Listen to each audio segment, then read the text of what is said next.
বিশ্বনবী জানিয়েছেন কোরআনে কারিমের জন্য যে সময়টুকু মানুষ দুনিয়ায় ব্যয় করবে, মরণের পরে ওই সময়ের ওই সম্পদের হিসাব আল্লাহ নেবেন না।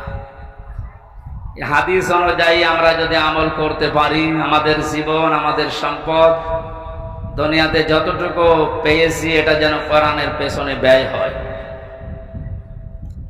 বিশ্বনবী বলেন, মান বারাল কুরআনা ফাস্তাযহারাহু ফাহাল্লা হালালাহু ওয়া হাররামা হারামাহু আদখালাহুল্লাহুল জান্নাহ ওয়া শাফাআহু ফি আশারাতিন মিন আহলি বাইতিহি কুল্লুহুম ক্বাদ ওয়াজাবাত লাহুন নার।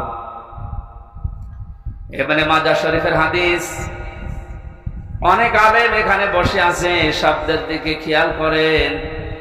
আল্লাহ পাক বলেন, বিশ্বনবী মুহাম্মদুর রাসূলুল্লাহ আমাদেরকে জানিয়েছেন এটা, মান ক্বারাআল কুরআনা, যে ব্যক্তি আল্লাহর এই কোরআন পড়ে।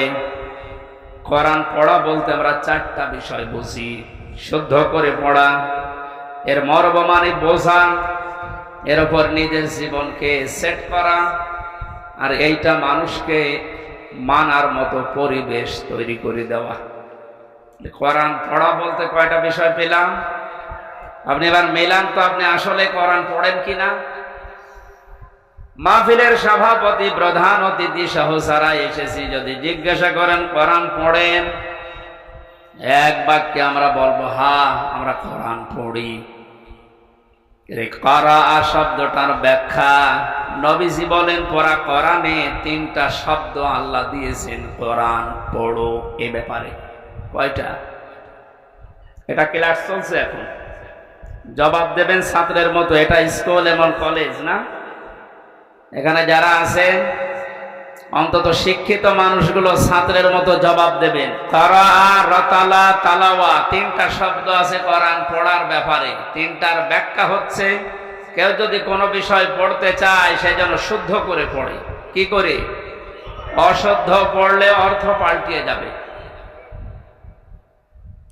এখানে অনেক মানুষ এমন বসে আছে, নামাজে দাঁড়ালে পড়ে ইযা জাআ নাসরুল্লাহি ওয়াল ফাত, হয়েছে হয়। এখানে সোয়াদ আছে, নাসর মানে সাহায্য, আর নুন সিন র নাসর মানে ঈগল পাখি। আপনি যদি মুখটা গোল করে শুদ্ধ করে উচ্চারণ না করেন, অর্থ আকাশ পাতাল পাল্টিয়ে যাবে। আল্লাহ পাক বলেন ইযা জাআ নাসরুল্লাহি ওয়াল ফাত, হে নবী আল্লাহর সাহায্য যখন আসবে আপনি তখন বিজয় দেখতে পাবেন।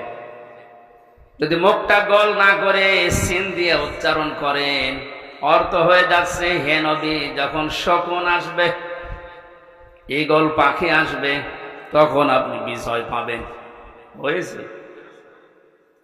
এজন্য শুধু কোরআন শরীফ না, দুনিয়ার যে কোনো বিষয় কেউ যদি পড়তে চায়, এর হক আদায় করে সঠিকভাবে চারটা বিষয় তাকে মানা লাগবে। এক নাম্বারে ওটা পড়া লাগবে শুদ্ধ করে।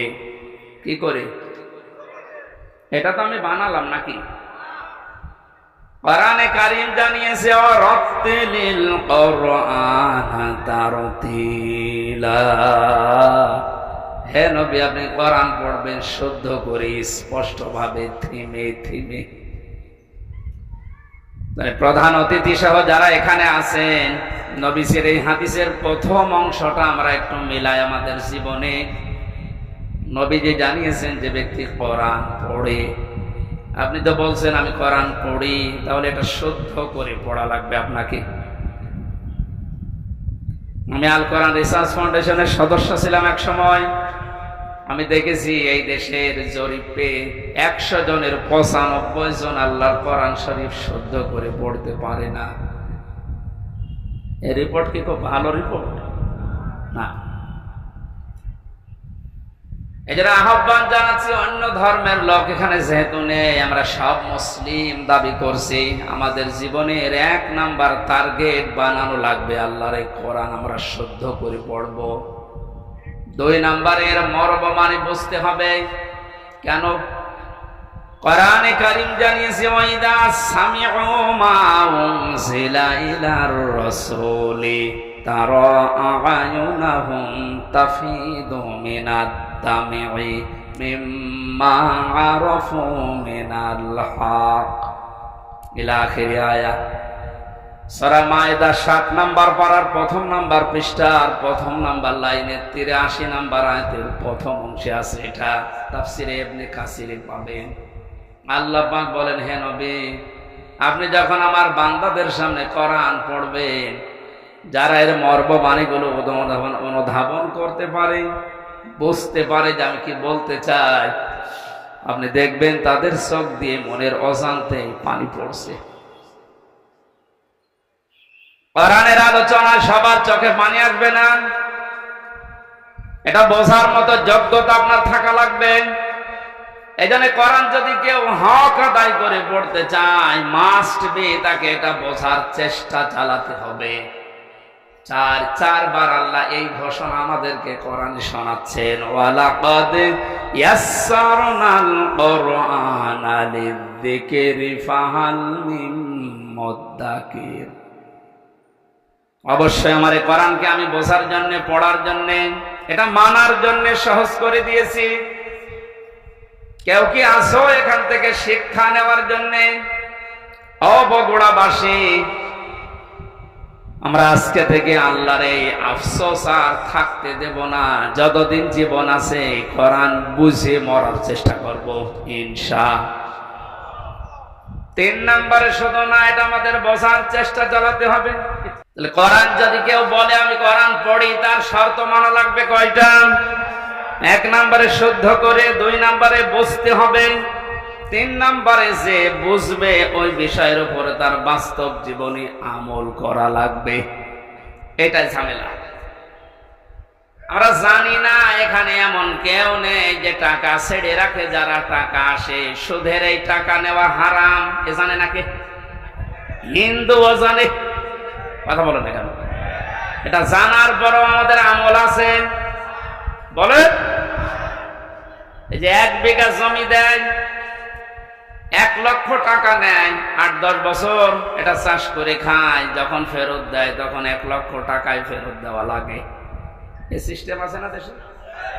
এই নাম কি? এগ্রিমেন্ট। না না, এটা জায়েজ নেই। জায়েজ আছে খায় খালাসিটা, যেটা আপনি 1 বিঘা জমি দেবেন, 10,000 টাকা নিয়ে নেবেন, ওই খেয়ে দেয় তার টাকা ফেরত দেওয়া লাগবে। এই সিস্টেম আছে? আছে, কিন্তু কম। এখন জানে যে এটা লস হবে, এটার ভেতরে আমি নেই। হারামে আরাম বেশি নাকি? ছোট্ট একটা কথা কয়েক সেকেন্ডের ভেতরে বলছি। ওমান আরাদা আন যিকরি ফাইন্না লাহু মাঈশাতান দঙ্কা। কোরআনে কারীমের সূরা তাহার 124 নম্বর আয়াতের প্রথম অংশে আছে।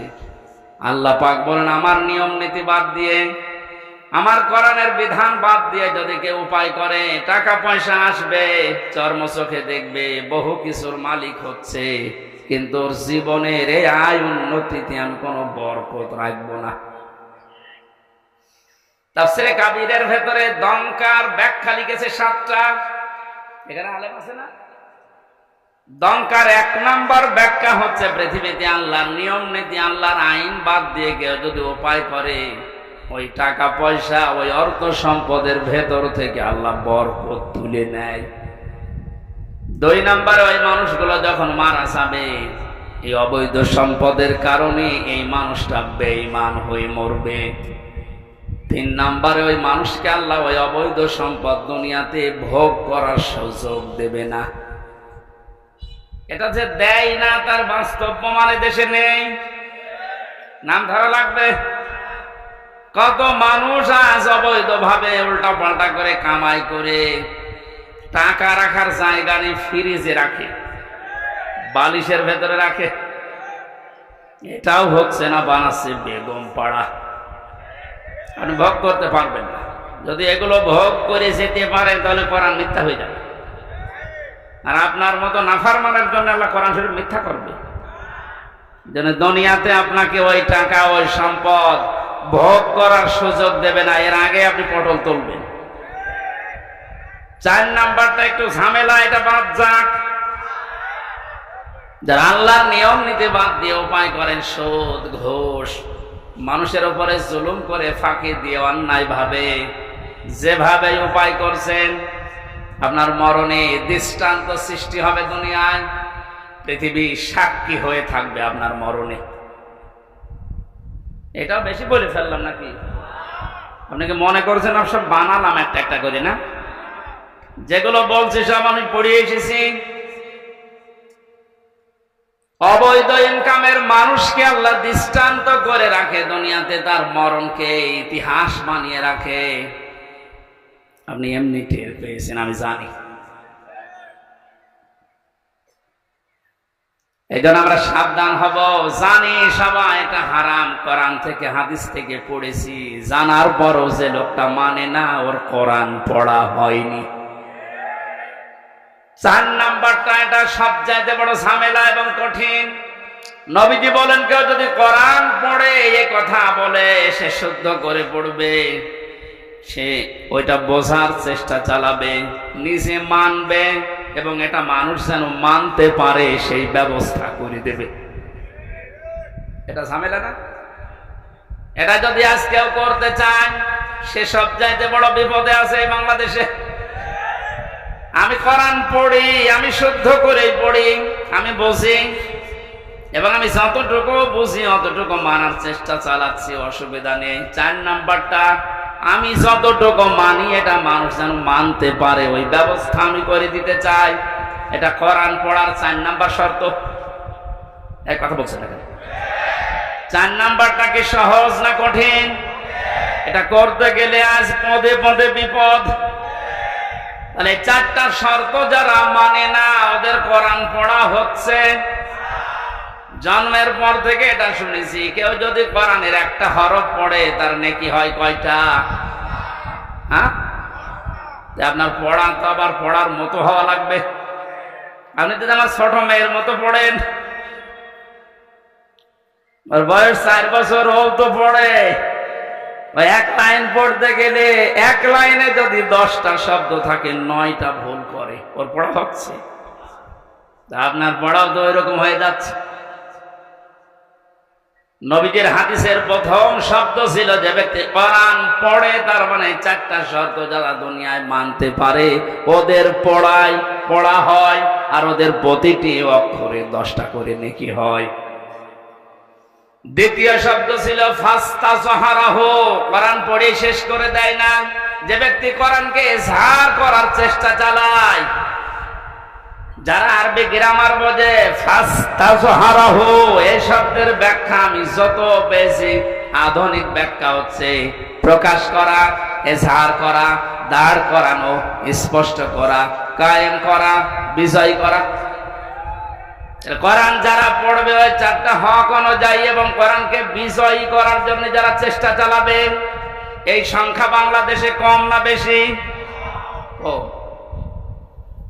একটা জরিপ পেয়েছিলাম, এই দেশের 100 জনের 15 জন মানুষ শুধু মন থেকে চায় যে কোরআনে কারিমে দেশে ফাস্তাযহারাহু এটা বিজয়ী হোক, আর বাকি 100 জনের 85 জন শুধু টানা নানায় আছে।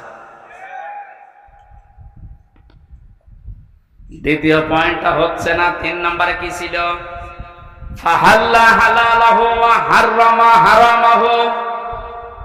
যে ব্যক্তি কোরআনকে ইজহার করতে পারে, এই ব্যক্তি হালালকে হালাল মানবে, হারামকে হারাম জেনে ছেড়ে দেবে। আদখালাহুল্লাহুল জান্নাহ, নবীজি বলেন আল্লাহ তাকে জান্নাতে দিয়ে দিয়েছে, না জান্নাতে দেবে? হ্যাঁ, দিয়ে দিয়েছে। শব্দটার দিকে আমি খেয়াল করে চিন্তা ভাবনা করেছিলাম, নবীজি অতীতের শব্দ বললেন কেন? এটা পাস্ট, এটা মাজি। আদখালা ইউদখিলু, নবীজি মজারে দিতে পারতেন, মাজি দিলেন, অতীতের পাস্ট দিয়েছেন কেন? তার মানে কোরআন পরিবার, সমাজ এবং রাষ্ট্রে যদি কোরআন বিজয় থাকে, ওখানে হালালকে হালাল মানা আর হারামকে হারাম জেনে ছেড়ে দেয় সহজ। যেই সমাজে যেই দেশে কোরআন বিজয় নেই, ওখানে হালালকে হালাল জানার পরও আপনি মানতে পারবেন না। এক কথা বলছেন, হারামকে হারাম জানার পরও আপনি ছেড়ে দিতে পারবেন না। নাকি এর জায়গাগুলো দেশে নেই?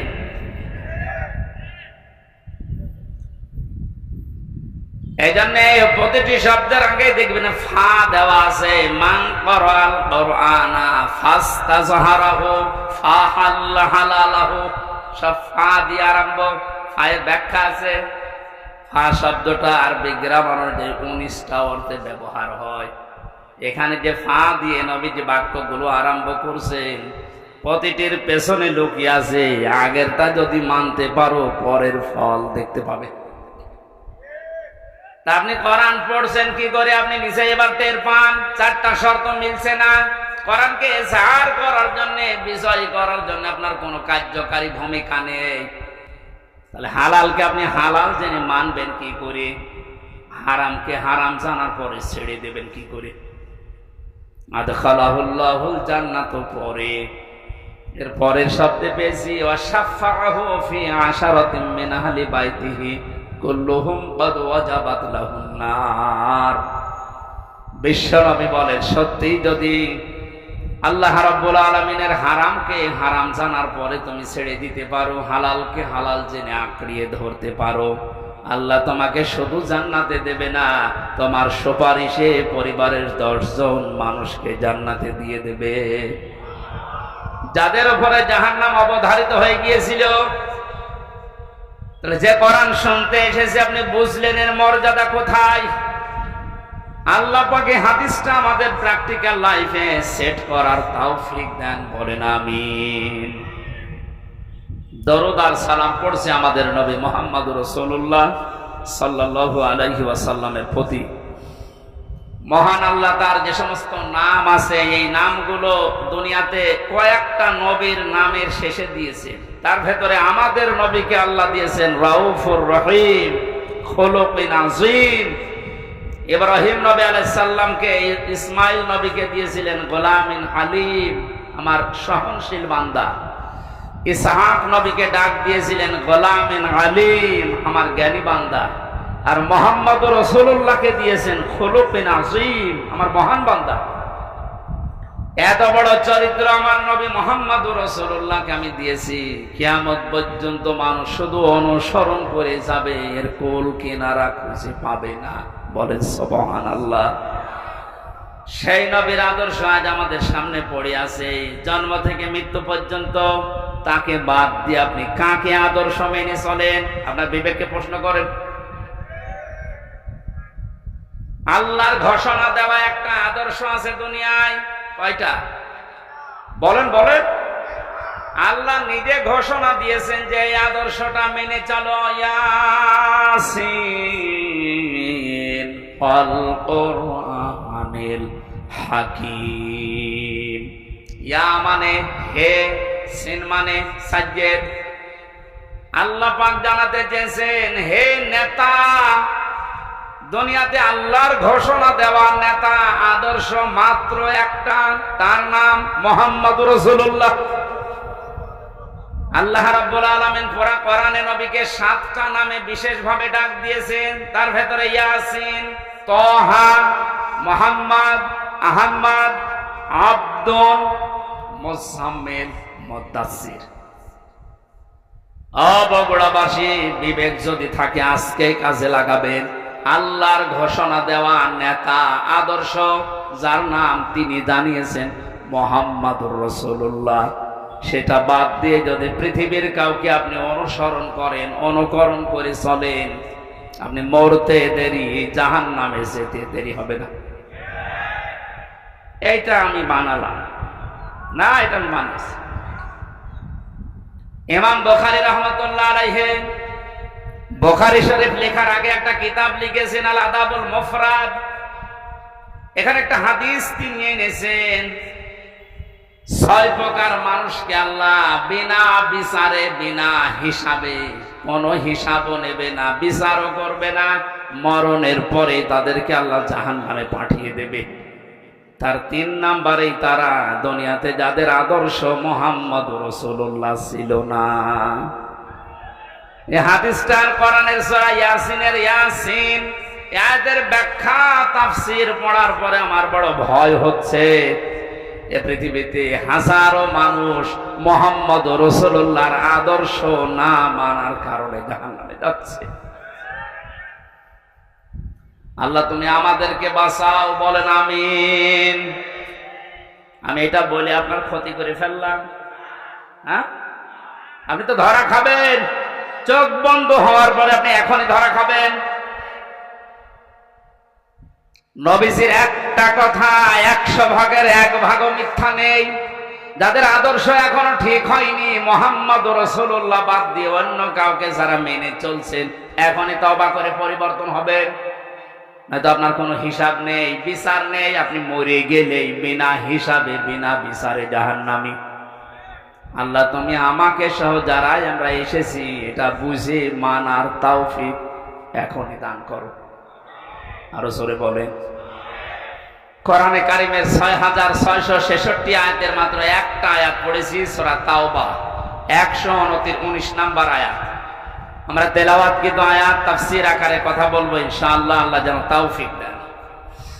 আউযু বিল্লাহি মিনাশ শাইতানির রাজীম।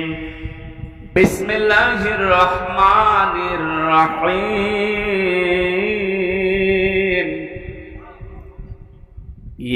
ইয়া আইয়ুহাল্লাযীনা আমানুত্তাকুল্লাহা ওয়া কুনু মা'আস সাদিকিন। আল্লাহর ঘোষণা, ওহে ঈমানদারেরা। আল্লাহ কোন বেঈমানকে ডাক দিয়েছেন এখানে? তাহলে যদি কোনো বেঈমান থাকেন আপনি চলে যান, কারণ আর জন্য আপনার জন্য আলাদা আয়াত আছে।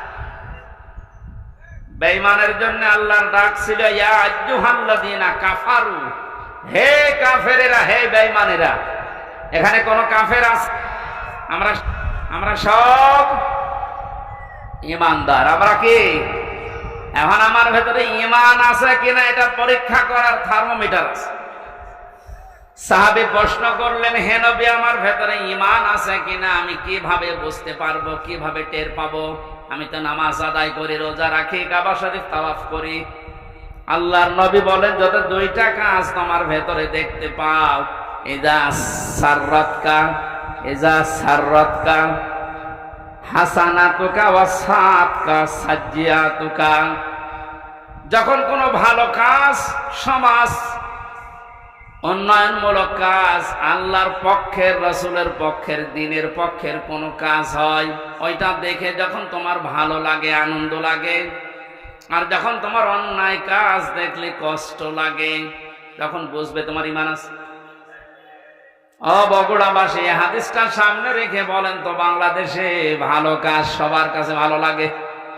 না না, অন্যায় কাজ সবার কাছে খারাপ লাগে। আপনি নিজেই নিজেকে পরিমাপ করতে পারবেন আসলে আপনার ঈমান আছে কিনা। এখন যদি মনে করেন কি আমি শেরপুর মসজিদের সভাপতি, আমার ঈমান নেই, মানে আপনি তো শেরপুরের সভাপতি, আর আবু জাহেল ছিল কাবা শরীফের সভাপতি। তার হিসাবে আপনার কোনো খবর আছে? শেরপুর বাংলাদেশে কয়জন চেনে? আর কাবা শরীফ সেই জায়গার সভাপতি হয়েও বেঈমান ও জাহান্নামে গেছে, আর আপনি শেরপুরের সভাপতি হয়ে বগল বাজাচ্ছেন যে আমার ঈমান নেই। মানে ভালো কাজ যার কাছে আনন্দ লাগে না, অন্যায় দেখলে যার কাছে কষ্ট লাগে না, সে যেই হোক ওটা বেঈমান। ঈমান আছে কিনা হামজারে জিজ্ঞাসা করা লাগবে, আপনি নিজে টের পাচ্ছেন। সুতরাং ঈমান যাদের আছে, হাদিস অনুযায়ী আল্লাহ পাক তাদেরকে ডাক দিলেন, হে ঈমানদারেরা। আমি আয়াতের তাফসীর পড়তে গিয়ে পেয়েছি 89 জায়গায় আল্লাহ পাক এই শব্দটা কোরআনে দিয়েছেন। আর যখনই ইমানদারকে তিনি ডাক দেন তখন তার কুদরতি হাত এভাবে উঁচা করে ডাকেন, ইয়া আইয়ুহাল্লাযীনা আমানু। জোরে বলেন আল্লাহু আকবার। 89 জায়গায় আল্লাহ ডাক দিয়েছেন, তার ভেতরে এইটা একটা, ইত্তাকুল্লাহ, আমি আল্লাহকে ভয় করো, আকুনু মা'আস সাদিকিন, আর সত্যবাদী যারা তাদের সঙ্গে থাকো। এই আয়াতের নির্দেশ দুইটা। কয়টা? আল্লাহকে ভয় করো, সত্যবাদী যারা আছে তাদের সাথে থাকো। বোঝা হয়ে গেছে না? আল্লাহুম্মা আমিন। না মানে আপনি বলছেন বোঝা হয়ে গেছে। এবার আসেন তো এই দুইটা শব্দের ব্যাখ্যায় যায়। কোন আয়াত থেকে যদি কেউ তাফসীর শুনতে চায়, করতে চায়, তাফসীরে মাজহারি আল্লামা সানাউল্লাহ পানিপতি রহমতুল্লাহ আলাইহি লিখেছেন, কেউ যদি কোরআনে কারিমের কোন আয়াত থেকে কথা শুনতে চায়, কমপক্ষে 5টা বিষয় থেকে তাকে আগে কথা শোনা লাগবে। 1 নম্বরে শুদ্ধ তেলাওয়াত, যেটা করলাম। 2 নম্বরে যেই ভাষায় কথা বলে ওই ভাষায়, মাতৃভাষায় অর্থ, এই যে শুনলাম। 3 নম্বরে ওই আয়াতের ঐতিহাসিক প্রেক্ষাপট, শানে নজুল যেটা বলা হয়, ব্যাকগ্রাউন্ড, এটা আমি বলবো এখন। 4 নম্বরে আয়াতের বাস্তব শিক্ষা দেওয়া লাগবে। ওই মান ধাতা বলে কি হয়েছে গুলো বাদ দে, এখন বাস্তবতা অনুযায়ী আয়াত আমাদেরকে কি দিতে চায় এই শিক্ষাগুলো জনগণের সামনে দেওয়া লাগবে। 5 নম্বরে আয়াত থেকে যে শিক্ষাগুলো পাবে ওইগুলো নিয়ে বাড়ি যে আমল করবে। আমরা 2টা করে ফেলেছি, শুদ্ধ তেলাওয়াত আর মাতৃভাষায় অর্থ। যেটা সূরা তাওবার আয়াত, কোন সূরা বলেন বলেন? 129টা আয়াত আছে, মাত্র একটা আয়াত পড়েছি, 119 নম্বর আয়াত। তাওবা শব্দের শাব্দিক অর্থ আমরা অনেকেই মনে করি তাওবা মানে আস্তাগফিরুল্লাহ রাব্বি মিন কুল্লি যামবি ওয়া আতুবু ইলাইহি, হয়ে গেল।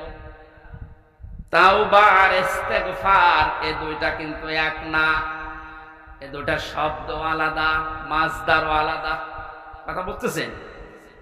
তাওবা আর ইস্তেগফার, কেউ যদি ইস্তেগফার করতে চায় সব সময় আপনি করতে পারবেন, কিন্তু তাওবা আস্তাগফিরুল্লাহ আস্তাগফিরুল্লাহ আস্তাগফিরুল্লাহ বললেই তাওবা হয় না। তাওবা করার জন্য কমপক্ষে মানুষের জীবনে 3টা বিষয় মানা লাগে। ইস্তেগফার আর তাওবার ভেতরে পার্থক্য এই, কোন মানুষ যদি তাওবা করে ওর পেছনের অপরাধগুলো শুধু আল্লাহ মাফ করে দেয় না, ওই পুরা জায়গাটা আল্লাহ নেকি দিয়ে ভরাট করে দেন। এখানে যারা এসেছি আজকে আমরা শুধু ইস্তেগফার না, তাওবা করার মতো তাওবা করে বাড়ি যাব। পেছনের অপরাধগুলো শুধু যেন মাফ হয়ে না যায়, ওই জায়গাটা যেন আল্লাহ নেকি দিয়ে ভরাট করে দেয়। বলেন আমিন।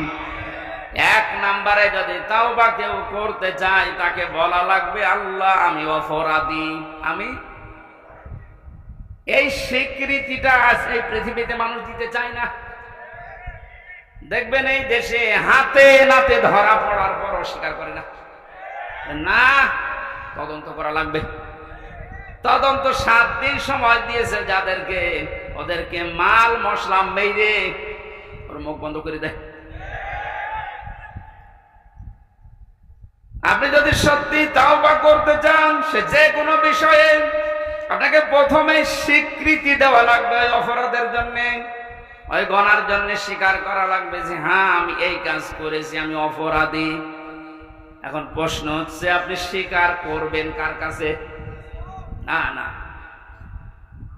আপনি শুনছেন না। অপরাধ করেছেন যার কাছে, স্বীকার করবেন তার কাছে। আপনি বিনা কারণে আমার মুখের উপর একটা থাপ্পড় দিলেন আর কাবা শরীফের গিলাফ ধরে বলছেন আস্তাগফিরুল্লাহ, হে আল্লাহ আমারে মাফ করে দাও, কিয়ামতের আগে মাফ পাবেন না। কারণ আপনি তো আল্লাহর গালে থাপ্পড় দেননি, দিয়েছেন আমার গালে। আগে আমার কাছে স্বীকার করেন যে হামজা ভুল হয়ে গেছে। হ্যাঁ, স্বীকার করার সময় আবার অনুশোচনা লাগবে, অনুতপ্ত হওয়া লাগবে। আপনি যদি একেবারে মোড নিয়ে বলেন ওই হামজা মাফ কর, আপনার মাফ হবে? আপনার প্রতি রাগ যা ছিল আমার আরো বেড়ে যাবে। আমি আবার বলছি পয়েন্টটা, তাওবা যদি কেউ সত্যি করতে চায়, ওই মানুষটা অপরাধ করবে যার কাছে, স্বীকার করবে তার কাছে। আপনি অপরাধ যদি আপনার স্ত্রীর কাছে করে থাকেন, অবশ্যই স্বীকার করবেন স্ত্রীর কাছে, এটা কোনো দোষের কিছু না। স্ত্রীর কাছে দোষ করেছে আর শ্বশুরের কাছে বলছে শ্বশুর আমারে মাফ করে দেন, হবে না। বিনা কারণে আপনি আমাকে পুলিশের হাতে তুলে দিলেন, আমি কিছুই জানি না ওই বিষয়ে, আর আপনি মাফ চাচ্ছেন মসজিদে নামাজ পড়ে, কিয়ামতের আগে মাফ পাবেন না। এইটা মনে হয় এই এলাকায় আছে। আমার ভাইরা এই জন্য তাওবা, বিভিন্ন পীরের দরবারে গেলেই বলে তাওবা করো, আস্তাগফিরুল্লাহ। এটা তোর বাক্য, শর্ত আপনাকে মানা লাগবে, স্বীকৃতি দেওয়া লাগবে যে আল্লাহ আমি অপরাধী, অপরাধ করেছেন যার কাছে স্বীকার করবেন তার কাছে। 2 নম্বরে অনুতপ্ত হয়ে অনুশোচনা নিয়ে। 3 নম্বরে জীবনে এই কাজ আমি আর কোনোদিন করব না, জীবনের মতো ফিরে আসলাম। এই 3টা শর্ত যদি কেউ মেনে নিতে পারে, আল্লাহ পাক বলেন ওর পেছনের অপরাধ শুধু মাফ হবে না, ফাউলাইকা ইউবাদদিলুল্লাহু সাইয়্যাতিহিম হাসানাত। ওর পেছনের পুরা অপরাধ আল্লাহ মাফ করে দিয়ে পুরা জায়গাটা নেকি দিয়ে পাল্টিয়ে দেবেন। বলেন সুবহানাল্লাহ। সূরা তাওবা থেকে যখন কথা শুনছি, আল্লাহ এই তাওবা যেন আমাদের নসিব করেন। এবার আমরা ব্যাখ্যায় যাচ্ছি। আল্লাহ পাক ঈমানদারকে ডাক দিয়ে তাকে ভয় করার জন্য আহ্বান জানিয়েছেন, আদেশ দিচ্ছেন। এখন ভয় কি? জন্মের পর থেকে শব্দটা আমিও শুনছি যে আল্লাহকে ভয় করো, আল্লাহকে ভয় করো। কি এটা কি? তাকওয়ার যে ব্যাখ্যাগুলো আমরা বলি, আধুনিক ব্যাখ্যা হচ্ছে যে যেই বিষয়ে কাজে আছে ওই বিষয়ের জ্ঞান অর্জন করে প্রশিক্ষণ নিয়ে ওই কাজ আঞ্জাম দেওয়ার নাম হচ্ছে তাকওয়া। আমি আবার বলছি, যে সেই কর্মজীবনে আছেন, যে যে জায়গাটা দখল করে আছেন, ওই বিষয়ের উপরে জ্ঞান অর্জন করে দক্ষতা প্রশিক্ষণ নিয়ে ওই কাজে আঞ্জাম দেওয়ার নাম হচ্ছে তাকওয়া। না হয়নি। আমি আবার বলছি, তাকওয়া মানে শুধু আমার মতো জুব্বা গায়ে দিয়ে, বড় পাগড়ি গলায় নিয়ে, হাতে তসবিহ নিয়ে শুধু সুবহানাল্লাহ সুবহানাল্লাহ বলা না। তাকওয়া মানে যে যেখানে আছেন ওই জায়গায় ওই জায়গার জ্ঞান অর্জন করে, দক্ষতা প্রশিক্ষণ নিয়ে দক্ষতা অর্জন করে ওই কাজ আঞ্জাম দেওয়ার নাম তাকওয়া। এটা যদি আজ বাংলাদেশে থাকতো, আমরা অনেক উপরে চলে যেতাম। অধিকাংশ মানুষকে এমন দায়িত্ব পালন করতে দেখা যায়, ও বিষয়ে কোনোদিনের পড়াশোনা নেই, দক্ষতা নেই, প্রশিক্ষণ নেই, আন্দাজে ওই কাজে হাত দিয়ে তার 12টা বাজায় আরো বেশি। নিচে নামা লাগবে, ঠিক আছে। তাকওয়ার দ্বিতীয় ব্যাখ্যা হচ্ছে আল্লাহর নিষিদ্ধ কাজগুলো জানার পরে শুধু ছেড়ে দেওয়া না, ঘৃণা করে ছেড়ে দেওয়ার নাম তাকওয়া। কথা বুঝতেছে? আল্লাহ আমাদেরকে তাকওয়া অর্জন করার মাধ্যমে 9টা উপকার করতে চেয়েছেন। দুনিয়াতে কেউ যদি তাকওয়াবান হতে পারে, তাকওয়া মানে কি শুধু জুব্বা গায়ে দেওয়া, শুধু জিকির করা? যেখানে যেই কাজে আপনি হাত দিয়েছেন, হ্যাঁ আপনি লেবার, কোনো অসুবিধা নেই, আপনি গাড়ি সারেন, মনে করেন গাড়ির মিস্ত্রি, ওই বিষয়ের উপরে লেখাপড়া করে, ওই বিষয়ে প্রশিক্ষণ নিয়ে দক্ষতা অর্জন করে ওই কাজকে সুচারুরূপে আঞ্জাম দেওয়ার নাম কি? আরো জোরে বলেন। আর চাইনার দিকে তাকান, দিন দিন উন্নতি এমনি করছে, এইটা থাকার কারণ। ওরা যে যে বিষয়ের উপরে দক্ষতা অর্জন করে লেখাপড়া, আমি ছেলে যখন ছিলাম 3টা বছর, কয়েকজন চাইনিজ আমার সাথে ছিল। ওরা কি টাকা পয়সার ঝামেলার কারণে ধরা পড়েছিল, দিয়েছে আমার পাশের রুমে।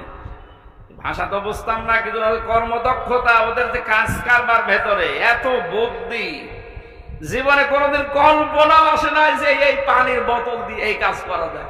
ও ছাতা ওইটা করে দেখাচ্ছে। তো এই বিষয়ের উপরে ওদের লেখাপড়া আছে, কর্মদক্ষতা আছে এবং প্রশিক্ষণ নিয়েছে, এখানে দিন দিন ওরা উপরে উঠতেছে।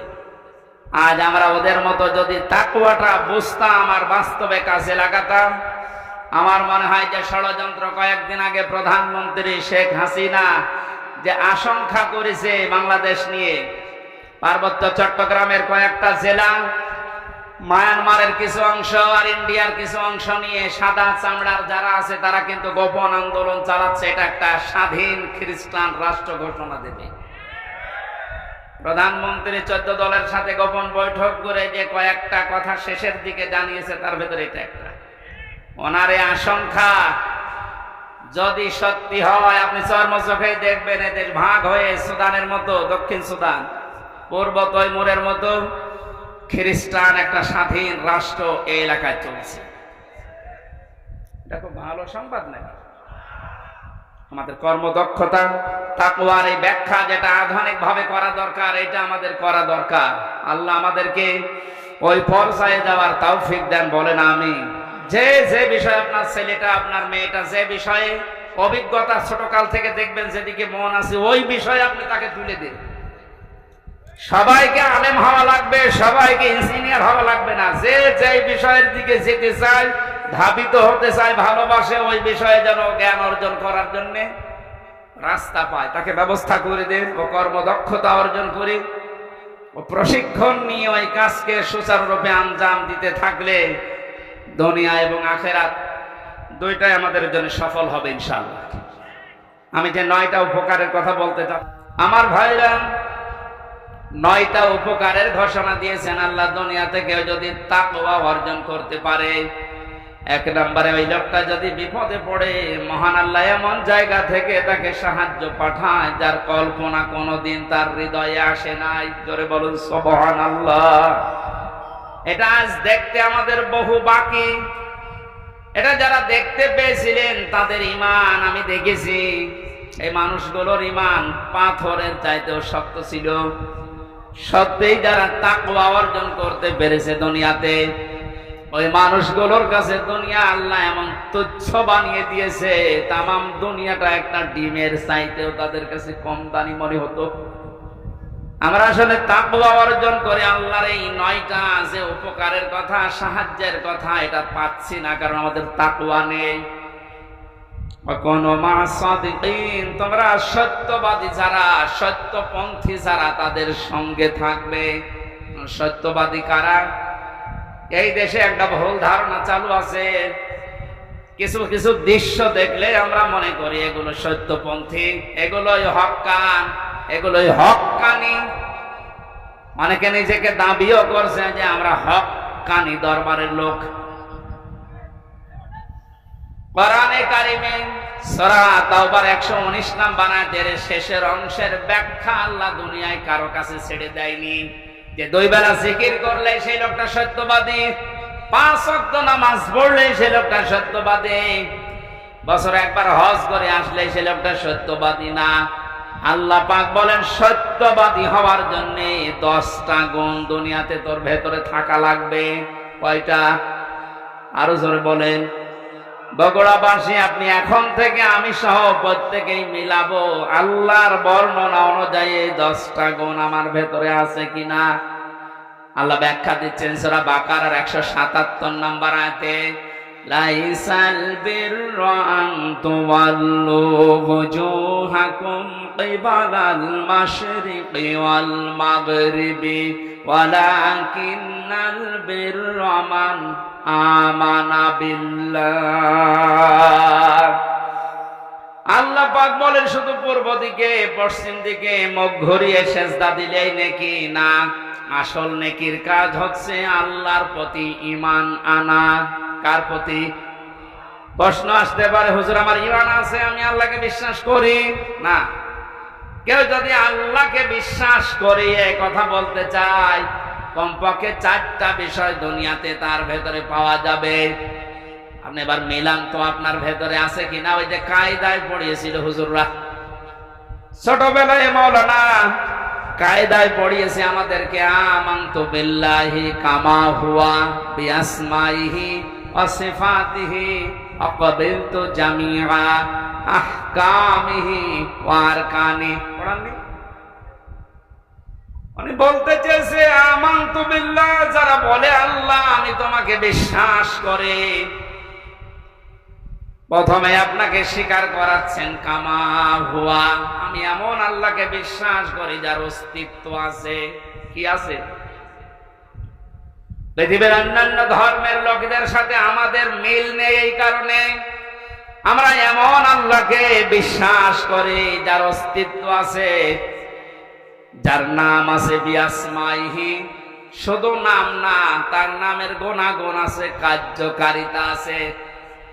আল্লাহর নাম আমরা অনেকেই জানি 99টা, আল্লাহর নাম 5000-এর উপরে। প্রতিটি নাম আল্লাহ নিয়েছেন, ওই নামগুলোকে গুণাগুণ দিয়ে কার্যকারিতা হিসাবে আমাদের দেখিয়েছেন। আল্লাহ রব নাম নিয়েছেন, এই কারণে নেই থেকে পূর্ণতায় আমাদেরকে পৌঁছিয়ে দিয়েছেন এই রব নামের কারণে। কথা বলেন না কেন? মায়ের বীর গভীরে যখন বাবার এই বীর্যটা দ্রুত গতিতে যে আশ্রয় নেয়, আল্লাহ রাব্বুল আলামিন বলেন যে নেই থেকে আস্তে আস্তে হামজা পর্যন্ত বানালাম। এই যে নেই থেকে পূর্ণতায় যিনি প্রতিটি জিনিসকে পৌঁছিয়ে দেন, আরবিতে তার নাম বলা হয় রব। এই নামটা আল্লাহ নিয়েছেন, এই কারণে হামজা এখানে বসে আছে। আমার বাবার স্ফলিঙ্গ দিয়ে দ্রুত গতিতে আমার মায়ের রেহেমের ভেতরে যে পানিটা গিয়েছিল, বিজ্ঞান এখন দেখাচ্ছে ওই 1 ফোঁটা নাপাক পানির ভেতরে 40,000 হামজা তৈরি হওয়ার ক্ষমতা ছিল। হয়তো 40,000 ওই পর্যন্ত তৈরি হয়ে দুনিয়ায় আসতে পারত, কিন্তু কেউ পর্যন্ত যেতে পারেনি। জরায়ের দেওয়ালের সাথে ধাক্কা লেগে অনেকে পড়ে গেছে, অনেকে মারা গেছে। আমি হামজা একা ওই জায়গায় গিয়ে 40 দিনে শুধু পাল্টিয়েছি। আমি নতফা, মুদগা, আলাকা এগুলো হতে হতে 6 মাসের পরে চামড়া দিয়ে, বডি দিয়ে স্ট্রাকচার তৈরি করে আমার ভেতরে আল্লাহর রূহ দিয়ে একটা আকৃতি দিয়েছেন। ওয়াল্লাযী ইউসাউবিরুকুম ফিল আরহামি কাইফা ইয়াশা। আল্লাহ পাক বলেন তিনি সেই আল্লাহ যিনি মায়ের রেহেমের ভেতরে তোমার এই আকৃতিটা বানিয়েছেন। তোমার মার বাবার পক্ষ থেকে 8টা জিনিস ওই নাপাক পানি দিয়ে আল্লাহ বানিয়েছিলেন। চুল, রগ, হাড় আর পর্দা, রক্ত, গোশত, চর্বি আর চামড়া। আল্লাহ পাক বলেন আমার নাম যে রব, এই কারণে আমি আল্লাহ নিজে 5টা জিনিস তোকে দিয়েছি হামজা। ওয়া জাআলা লাকুমুস সামাআ ওয়াল আবসারা ওয়াল আফইদা ইলা আখির আয়াত। এটা সূরা নাহলের 78 নম্বর আয়াতের মাঝের অংশে আছে। আল্লাহ পাক বলেন শ্রবণ শক্তি, দর্শন শক্তি, বাক শক্তি, আকেল শক্তি আর ঘ্রাণ শক্তি, এই 5টা জিনিস আমি আল্লাহ আমার রব নামের কারণে তোকে দিয়েছি। 8, 5, 13টা জিনিস যখন এক হয়, ছেলে হবে না মেয়ে হবে, আকারটা আমি আল্লাহর সিদ্ধান্ত অনুযায়ী তৈরি হয়। তাহলে ছেলে হ মেয়ে হ নিজেরা মন খারাপ করি, এটা মন খারাপের বিষয় না, এই সিদ্ধান্ত কার? আমার বোর। বলেন ছেলে হলে মেয়ে হলে যারা মন খারাপ করে স্ত্রীর উপরে, প্রকার আনতে তারা যেন আল্লাহর সিদ্ধান্তের উপরে নারাজ। আমি সহ যারা এই জাহেলিয়াতে আছি, আল্লাহ তাদেরকে যেন মুক্তি করেন। বলেন আমিন। ছেলে হোক মেয়ে হোক, কারো দোষ আছে? স্বামীর দোষ আছে? আল্লাহ রাব্বুল আলামিন বলেন 8, 5, 13টা জিনিস যখন এক হয়ে যায়, 6 মাস পার হয়ে যাওয়ার পরে একে আমি দুনিয়াতে আস্তে করে বের করার সিদ্ধান্ত নেই। আল্লাহু আখরাজাকুম মিন বুতুনি উম্মাহাতিকুম লা তা'লামুনা শাইআ। মায়ের পেট থেকে আস্তে করে দুনিয়ার ময়দানে আমি আল্লাহ তোকে নিয়ে আসলাম। এমন অবস্থায় নিয়ে এসেছিলাম যখন কিছু খেতে পারতিস না। এই জন্য আমি আল্লাহ তোর মায়ের স্তনে 6 মাস আগেই তোর জন্য খাবার আমার রব নামের কারণে গরম করে রেডি করে রেখেছি। মায়ের স্তনের ভেতরে যদি একটা বোটা দিতাম, চষা মারলে অনেকগুলো দুধ এসে তোর কচি কণ্ঠ আটকে যেত, মরে যেতে, শ্বাস নিতে পারতে না। আমি যে রব নামটা নিয়েছি এই কারণে মায়ের ওই স্তনে সূক্ষ্ম সূক্ষ্ম 32টা ছিদ্র দিয়েছি। একবার চষা দিলে যেন একবার এই দুধগুলো এসে তোর মুখের ভেতরে প্রবেশ না করে, ওই জায়গায় জমা হয়ে সূক্ষ্ম সূক্ষ্ম 32টা ছিদ্র দিয়ে আস্তে আস্তে করে এসে তোর জীবন আমি বাঁচিয়েছি। আমি রব নামটা খেলা করার জন্য নেইনি। মুখটা নাপাক করে নাই, মায়ের পেটের ভেতরে নাভির ভেতর দিয়ে খাবার পাস করে দিয়ে তোর মুখটা পবিত্র রেখেছিলাম। অথচ দুনিয়ায় আসার পরে আমি তোর দিকে তাকিয়ে দেখি এই মুখের ভেতরে কত হারাম অপবিত্র নাপাক জিনিস দিয়ে ভর্তি করিস। কথা বলেন ঠিক কিনা? আপনি কি মনে করেন শুধুমাত্র কুকুরের পায়খানা, মানুষের পায়খানা, শুকুরের গোশত খাওয়ায় হারাম? ভাইয়ের জমি যারা, বোনের জমি যারা জাল দলিল করে ফাঁকি দিয়ে লিখে নেয়, ওইটাও কুকুরের মাংসের মতোই হারাম।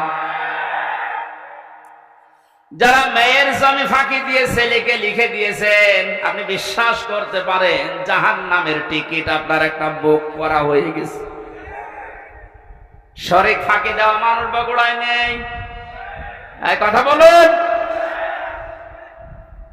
যারা শরীক ফাঁকি দিয়েছেন আপনার ইবাদত কবুল বন্ধ হয়ে গেছে, আগে ওইগুলো ফেরত দেবেন। আজকেই বাড়িতে বোনের সম্পদ আগে ফেরত দেবেন, তারপর আপনি নামাজ পড়া আরম্ভ করবেন। এখন যদি বলেন ও সাদা তো ফেরতও দিতে পারে না, নামাজও কবুল হয় না, ও নামাজই পড়বো না। আপনি নামাজ না পড়লে আল্লাহর ক্ষমতা হারিয়ে যাবে। বলুন, নিজের কপালে নিজে আপনি আঘাত করছেন, নিজের পায়ে নিজে কোড়াল মারছেন। এই সময়টা আর দুনিয়ায় ফেরত পাবেন না। আমার এখন 32 বছর বয়স। আমি কি জীবনে ইচ্ছা করলে আর 12 বছরে ফিরে যেতে পারবো? আজকের মাহফিলের প্রধান অতিথি, ওনার বয়স মনে করেন এখন 60 বছর। কিয়ামত পর্যন্ত যদি চেষ্টা করে 12 বছরে ফিরে যেতে পারবে। যে সময়টা পার করে ফেলেছি আর কোনোদিন ফেরত পাবেন না। সুতরাং এইটাই আমাদের হায়াতের আসল জীবন। এইটার জন্য আল্লাহ একটা কসম দিয়েছেন, ওয়ালা আসরি ইন্নাল ইনসানা লাফি খুস। আল্লাহ বলেন তোর হায়াতের কসম, তোর হায়াতের কসম, সময়ের কসম, সাবধান, জীবনটা হেলায় খেলায় নষ্ট করে ধ্বংস করে দিও না। পেছনের দিকে তাকাবার ভাবো, এই সময়টা যেহেতু আর ফেরত আসছে না, সামনে যতটুকু হায়াত আছে এটা আমার কাছে একটা নিয়ামত। এটা কি? ফামান সুহসিহা আনিন নার ওয়া উদখিলাল জান্নাতা ফাকাদ ফাজ ওমাল হায়াতুদ দুনিয়া ইল্লা মাতাউল গুরুর। আল্লাহ রাব্বুল আলামিন বলেন, হে পৃথিবীর মানুষেরা, দুনিয়ার জীবনে বেশি দিন ক্ষমতায় থাকা, বেশি টাকা পয়সা, গাড়ি বাড়ির মালিক হওয়া, শরীর স্বাস্থ্য মোটা হওয়া, ভালো হওয়ায় সফলতা না। সফল মানুষ তো ওইটা যাকে আমি আল্লাহ মরণের পরে জাহান্নামের আগুন থেকে মাফ করে দিয়ে জান্নাতি বলে ঘোষণা দেব, এইটাই সফলতা। আর এটা পাওয়ার জন্য দুনিয়ার জীবনে কি করা লাগবে? আস্তে আস্তে করে আপনি জাহান্নামের অন্যায় কাজগুলো ছেড়ে দিয়ে দিয়ে জান্নাতের ভালো ভালো কাজের দিকে এগিয়ে যাবেন। সুতরাং এই দেশে আমরা যারা অন্যায়, অবৈধ, শয়তানি কাজ কারবার আস্তে আস্তে ছেড়ে দিয়ে মানবতার পক্ষে, ইসলামের পক্ষে এই কাজগুলো আস্তে আস্তে যারা আঞ্জাম দিতে পারবো, আপনি বুঝবেন আল্লাহ আপনাকে এই দুনিয়াতেই জাহান্নামের পথ থেকে জান্নাতের দিকে এগিয়ে দিচ্ছে। আপনি সফল। আমাল হায়াতুদ দুনিয়া ইল্লা মাতাউল গুরুর, এই শব্দটা আল্লাহ এত কঠিন ভাবে কোরআনে দিয়েছেন। হে পৃথিবীর মানুষেরা, ভালো করে শোনো, দুনিয়ার জীবন কিন্তু একটা ধোঁকা। আপনার সন্তান আপনার জন্য ধোঁকা, স্ত্রী ধোঁকা, টাকা পয়সা, ক্ষমতা, প্রভাব, প্রতিপত্তি, সবগুলো আল্লাহ বলেন ধোঁকা। বিশ্বাস যদি না হয়, মিথ্যা মিথ্যায় চোখ বন্ধ করে দেখেন এগুলো কেমন ধোঁকা। আল্লাহ এই ধোঁকাটা এখনই আমাকে বোঝার তৌফিক দিন। ও বগুড়াবাসী, এটা যত তাড়াতাড়ি বুঝতে পারবেন তত তাড়াতাড়ি আপনার কল্যাণ হবে। আপনি যদি এখনই বলছেন যে হ্যাঁ এগুলো আসলে ধোঁকা, আপনার অন্যায় অবৈধ কাজের ভাগ দুনিয়ায় কেউ নেবে না, অথচ অবৈধ কাজ করে যা কামাই করবেন ওগুলো ভাগ নেওয়ার জন্য হাজারো মানুষ বসে আছে। এই ধোঁকা থেকে বাঁচার জন্য আল্লাহ রাব্বুল আলামিনের সাহায্য কামনা করা দরকার। আল্লাহ পাক আমাদেরকে জানিয়েছেন, আমি যে নামটা নিয়েছি রব, তোকে আস্তে আস্তে করে দুনিয়ার জীবনে এনে মুখটা পবিত্র করে রেখেছিলাম, তুই মুখটা আর পবিত্র রাখতে পারলি না। হারাম অবৈধ এবং নাপাক জিনিস দিয়ে মুখটা অপবিত্র করে আমার কাছে আসলি।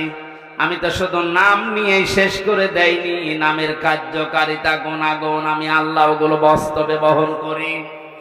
আমি রাজ্জাক নাম নিয়েছি, শুধু নিয়েই শেষ করে দেয়নি। রাজ্জাক নামের কারণে পৃথিবীর যত সৃষ্টি আছে সবাইকে আমি আল্লাহ রিজিক দেই। জোরে বলুন সুবহানাল্লাহ। রিজকের দায়িত্ব কার?